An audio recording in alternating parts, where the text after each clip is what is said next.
Hey y'all, welcome to project number 2, an apartment website. I'm super excited about project number 2. Unlike project number 1, the redesign of a local business, where you actually looked at an existing site to get an understanding of, what the company was all about and what their services were and reimagine how that site could be better.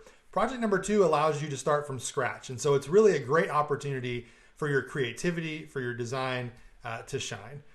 Project number 2 will take us from February 8th to around March 14th, and we're going to dive deeper into understanding the user flow and the interaction and the experience within an apartment website.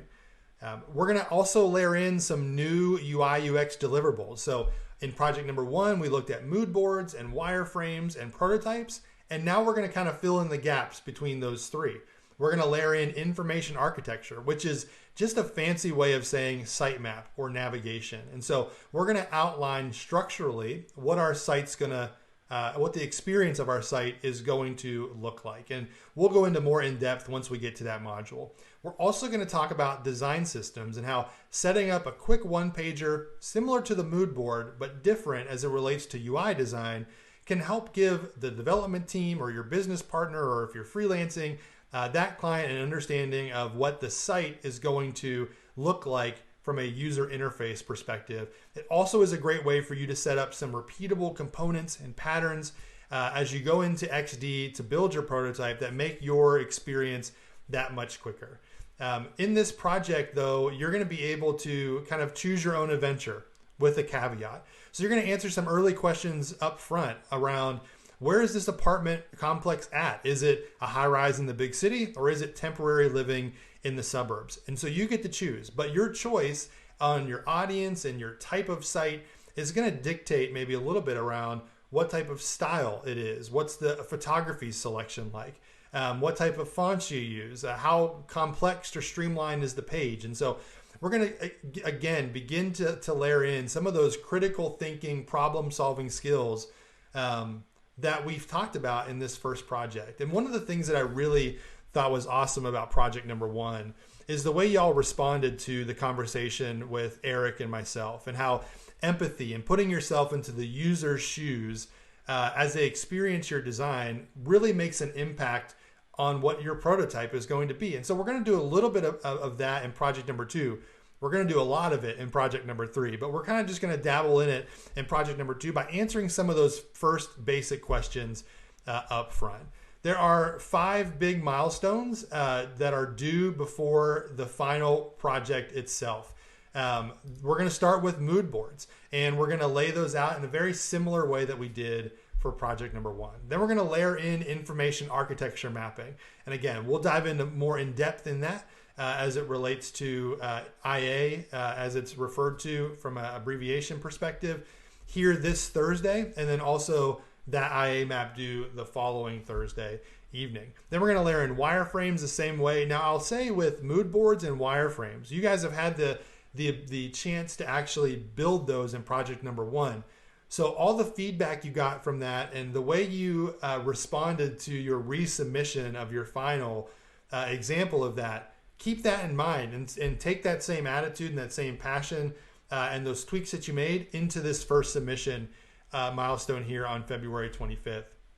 Then we're going to layer in style guides and design systems, another UI UX deliverable. And then finally move into interactive prototyping. Now, our calendar for this project is going to be impacted in a few ways. One, we're not going to have classes twice during this project due to some holidays that YSU has on the books.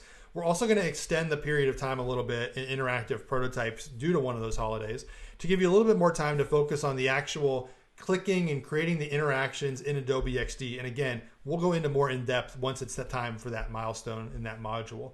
Our final project then will be similar to the final project presentation for project number 1. And I've outlined some of the similar things you would be expected to produce in that final project package worth 15% of your grade, which really just serves as an all-encompassing overview of the work that you've done. Now, why that's important is because you as a designer, whether you end up in graphic design in a print space or UI design in the web and digital space, are oftentimes going to be required to present your work. And as a hiring manager or somebody who's looking to bring in new talent for UI UX, oftentimes I want to see the case study or the depth of your journey from the ideation to the completion of your prototype. And so we're just setting you up for success later on when you go for a job interview or go for a freelance project, where you have some great deliverables that you can hand off to somebody to show them the depth of your work from start to finish. And it's a good practice whether you're going to be in the print industry or in the digital industry for UI UX design. So a very similar presentation package for project number 1. And let me just highlight those 2 weeks that we're going to have an interruption. So here in week 6, February 15th to the 19th, no classwork or coursework. I think this applies to all classes on Tuesday, February 16th. And so our timelines are going to shift a little bit. Pay attention because there's going to be a module in this week's module that will prime you for the IA map that's due next Thursday evening. And so keep that in mind. But then the IA map milestone is on the books in next week and will be available here later on this week. So you have that ahead of time to get started on. And also week number 9, March 8th through the 12th, which is our final week for this project, is going to be impacted by Thursday, March 11th, there being no class as well. So a little extra time here between the wireframes and style guides and the prototypes, and you'll see that as it's reflected in the coursework and the modules. But overall, hopefully this was helpful. I just wanted to come and outline the project number 2 apartment website experience and the prototype that we're going to do. I'm excited to see what y'all do as it relates to your creativity and bringing some of that energy from project number 1 to project number 2 and building upon the great work and layering in some new deliverables that you would be expected to produce as a UI UX designer. So hopefully this was helpful as an overview for project number 2, and I'll outline some more in the modules as it relates to some of the more work from week to week.